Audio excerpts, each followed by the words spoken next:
come with us to Lebanon for our honeymoon. Yeah, I know you are seeing this video late, but well, it's better late than never. So let's get to Lebanon, guys. So while this is going on, I'm going to be sharing some questions that needs to be answered while you are dating or while you're courting. Yeah. So these questions helps to understand your partner better and also helps you to know that okay, you're in the right direction with the right person. So what are these questions? So I think one of the things that will stand out even before relationship or marriage is actually the fact that is this person born again? Does this person know Jesus? Do you share the same belief system and values? I think that should even be the fundamental question before we start to talk about marriage or no marriage. Yeah, so the second question is going to be, oh, what are your expectations for marriage? For some people, the expectation is just, oh, I just want to marry. I just want to have somebody I can call husband.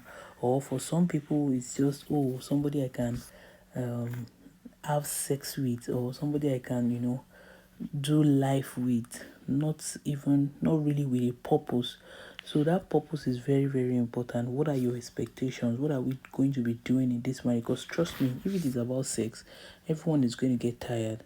What is that thing that is going to make this marriage an awesome one for the both of us? What is that thing that we're looking forward to? What has God told you concerning each other? What are the prophecies that you're looking to be fulfilled even in the marriage? So that expectation is very, very much important. And the second question that is also very, very important is about finance. How do we intend to manage our finances? Trust me, this question is very, very important. This was one of the questions that my husband and I discussed when we were preparing for marriage. Or we even started the conversation quite early while we were friends because finance can be a lot when it is not really trashed out. During the course of the week, somebody asked me a question.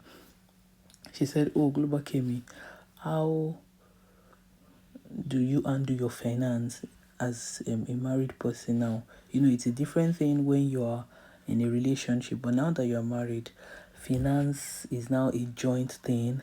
There is need for preparation before you even enter marriage." So what my answer to the person was, okay, we had this question pretty early.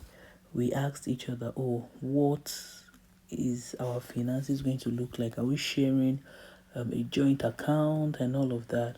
And I explained to when we got married, okay, we currently don't share a joint account, but we jointly spend our money.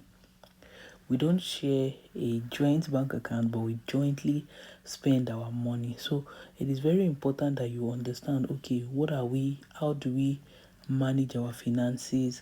What money goes for who? What money goes for which? How much goes for this? Our investments, our project and all of that. How is it divided? It is very, very important. And another thing that is also very important when it comes to finances in marriage is to understand whose strengths and whose weaknesses. For someone like me, my husband handles money better than I do. So when it comes to planning and everything, my husband does the planning in terms of finances because number one, I trust his judgment, and number two, I know that he's much more better than I do when it comes to handling finances. Somebody who knows me very well will say, "Oh, Global came that I know handles finances well," but I'm trying to say that I have somebody who handles it better than I do. And that is where marriage comes in.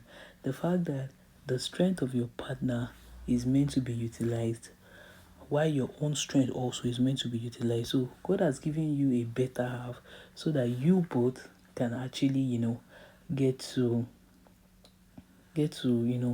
make use of each other's strengths and not be weak when the other person can actually be strong.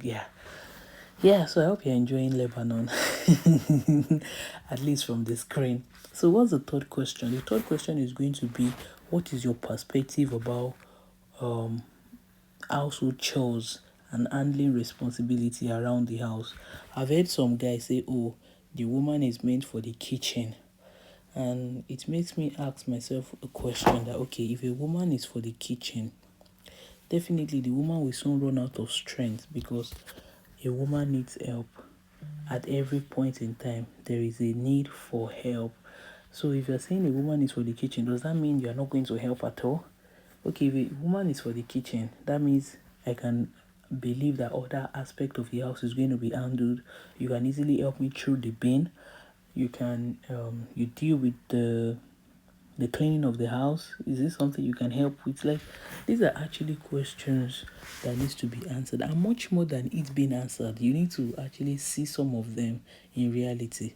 Like for my husband now, when we were still friends, or even when we started dating, whenever he comes around to visit my pastor, whenever we're at my pastor's place, and probably I am staying for the weekend and he just comes around, I see the way he help out in terms of, okay, cleaning the house. Sometimes when we're on video call, I see him say, oh, just give me some minutes, I want to go and make dinner for the house, when he was with his parents. So I see him do some of these things, and I can say, oh, definitely he's going to do it when he gets married. But for some people that even while you are dating, you're already hearing, oh, I don't like to visit the kitchen. That means the woman is going to cook her life out. So it is very, very important that you ask these questions, like, what can you help in the kitchen? Can you help sweep? There are some guys that will tell you, oh, in my house men don't sweep. My sister, you have to be really, really sure that that is the person, because house chores, as minute as they might look, sometimes they can really, really be a lot in terms of now having to handle that with children and everything. Children are going to come. So whatever conversation you're having with your partner to be has to be conversation that is futuristic. You have to think about it that, okay, a day will come that children will start coming, or a day will come that I will be pregnant and I won't be able to do so much like I used to do. I hope this person is going to be able to help out in those things. And then I think the fourth question is going to be, how do you plan to handle disagreement or conflict in marriage?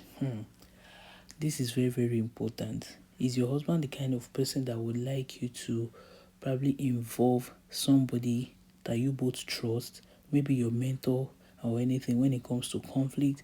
Is it somebody that will probably zone out totally and not talk to you for like a week because there's an argument going on? Like, there can be people like that. So you want to be sure that when it comes to handling disagreements, we don't go to bed with disagreements.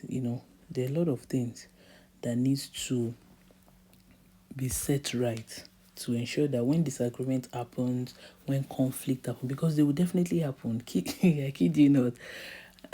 Marriage is not made of roses like they say, but it's actually true. There are times that you will have disagreements to agree, but how you handle these disagreements will determine if you are later going to agree.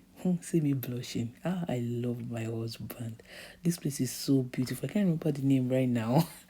But if I remember, I'll probably just put it on the screen. It's so beautiful. This is my first time doing this. I was so scared, but my husband was very calm. Don't mind him. Yeah, so another question that you need to ask is, do you want children? We're in a generation where people are blatantly saying, oh, I don't want kids. And it's okay if that's their decision. Trust me, this doesn't taste good. I think that was the only part I hate out of this talk. I didn't really like it. But my husband finished this. Yes, as I was saying. Some ladies will tell you, oh, I don't want children. I don't like the stress that comes with it. I don't like the changes in the body that comes with it. And blah, blah, blah. You want to be sure that you ask this question to be sure that, okay, the person you are going into a relationship or into marriage with has the same goal of having children as you do. It is very, very important. And if we're having children, how many are we having? When we were dating or when we were in a relationship, my husband will always say 3, I will always say 2. We currently have 1. Let's hope and see if it's going to be just 2 or it's going to be 3. So it's very, very important that you ask that question. Another important question is, how are we going to raise them? It is not enough that, okay, we are going to give birth. It is not enough that, okay, we are giving birth to 2 or 3. how do we intend to raise them, considering our career, considering our goals and everything? How do we set our time to effectively raise godly children? This is very, very important because in the world where we live right now, there is need for parents to be very, very intentional about raising their kids, whether in and out of their home country, anywhere you are. It is very, very important. And God is even counting on us to raise godly children, children that would bring glory to God. So we must discuss how we're going to raise them, because there are times that it will get so busy. Maybe one person will have to not pursue some goals at a point so as to have enough time for the kids and everything. So you must be sure that this person you're going into marriage with is somebody that, okay, can say, oh, don't worry, I won't take up two jobs at this time so I can have time for our kids when it is important. Conversations like this is very, very important. I understand it's good to be ambitious, but when it comes to family, there is a limit. I kid you not. Anyone who will not joke with their ambition and all of that, you have to really check it. It is important that you're sure that the person going into marriage with is somebody that, okay, we both can have conversation on how to raise our children, and God is going to help you to raise them well. Another question is, in terms of goal, like I mentioned earlier, in terms of goal, in terms of ambition and all of that, how do we see them fit? How do we see them fitting into our marriage? Because for somebody like me, right from time, I've always, had this conversation with my husband when we were in a relationship that, oh, I don't want a situation where you will be in UK or I will be in Canada, or a situation where we'll be apart. No, no, no, no, no. I personally don't like it. This is me giving relationship counsel to our tour guide. So it is very, very important that you have this conversation. As much as career is good, as much as the money that comes with it, that tastes very bad, trust me. Global gaming. Oh god. So as I was saying, as much as career is good, as much as finance, the money that comes with that job is good, it is important that you look at how it fits into your marriage. Because if you don't get to a point where you have to choose your career over your marriage, how do we blend it? How does it fit into our home and our goals and everything? It is very, very important. I think another thing is going to be in terms of church. Okay, which church do we intend to attend? This is important because it's not everyone that attends the same church before they get married. So it is very important. Okay, which church is God going to be leading us to? And that conversation also has to do with location. So where are we settling in after marriage? For us, it was not too difficult because we were both in Lagos at the time we were planning for marriage. So it was an easy decision that, oh, we're staying in Lagos. Even though at the time my husband wanted us to stay in Ibadan for reasons best known to the both of us. But because I work in Lagos, he works remotely, so he could probably stay anywhere he wants to stay. Or we can actually stay anywhere he wants us to stay. But because I work in Lagos and he works remotely, we had to make that decision that, oh, we have to stay in Lagos. Number one, because of my own job. And also, that location is also very important. And then with location comes church. Which church are we going to be attending? Yeah, it is very, very important that you have that conversation. I don't know, for me, I don't like a situation whereby the husband is going to A church and the wife is going to B church. I think it is important that there is that synergy in what we are both hearing as it touches our growth and our home. You don't want a situation whereby your husband is listening to doctrine A and the wife is listening to doctrine B. It can really, really, it can bring, what's the word now? I don't want to use the word disunity, but the word I want to use is not coming to my mind right now. Like, it is important that you feed from the same source. Yeah. It really helps your marriage, it helps your perspective, it helps the growth of your home and even your spiritual growth. It is very, very important. So that part needs to be answered. there should be synergy even in spirit. Another question that is also very important is the fact that is about families.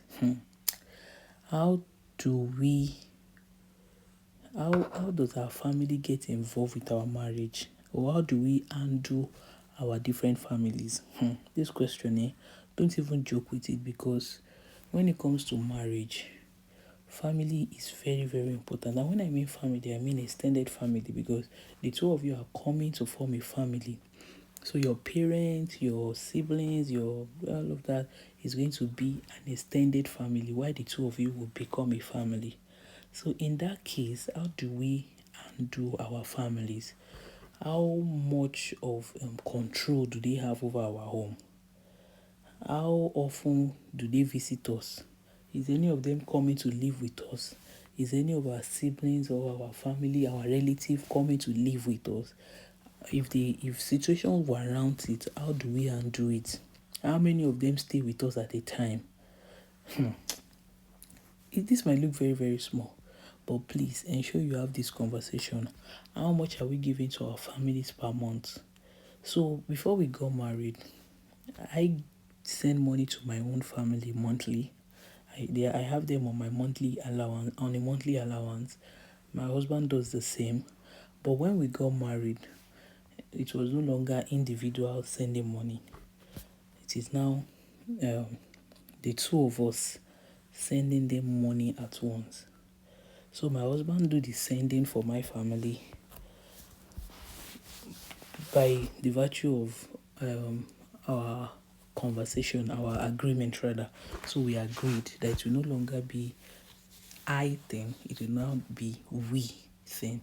So this conversation is very, very important, because it helps the families to see that okay, we are united, and they are not, A is not sending to for them to now be expecting from B.